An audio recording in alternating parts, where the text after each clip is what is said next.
আসসালামু আলাইকুম ভাই ও বোনেরা, খবরদার খবরদার ভিডিওটি টান দিবেন না। জীবনে তো বহুত নাচ গানের ভিডিও লাইক কমেন্ট শেয়ার করেছেন, জীবনে তো বহুত ভিডিও ভাইরাল করছেন ভাই। আজকে আমি কোরআন শরীফতে ছোট্ট একটি সূরা পড়াবো, সূরা লাহাব। সূরা লাহাবটি পড়ে আসছে, এটি কেমন লাইক কমেন্ট শেয়ার আসে দেখবো ভাই। এই সূরাটি কেমন ভাইরাল হয় দেখবো ভাই। আমি সূরা লাহাবটি তিলাওয়াত করছি, আর আপনি যদি মুসলমান হন কমেন্ট বক্সে বলবেন আলহামদুলিল্লাহ। আমি সূরা লাহাবটি তিলাওয়াত করছি।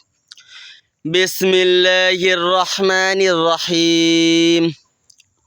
تبت يدا أبي لهب وتب ما أغنى عنه ماله وما كسب سيصلى نارا ذات لهب وامرأته حمالة الحطب في جيدها حبل من مسد। সূরা লাহাবটি ভালো লাগলে দ্রুত লাইক কমেন্ট শেয়ার করে দেবেন। আর আপনি যদি মুসলমান হন কমেন্ট বক্সে বলবেন আলহামদুলিল্লাহ। আর এই ভিডিওটা আমি দ্রুত ভাইরাল দেখতেছি ভাই। আর মুসলমান হলে লাইক কমেন্ট শেয়ার করতে ভুলবেন না।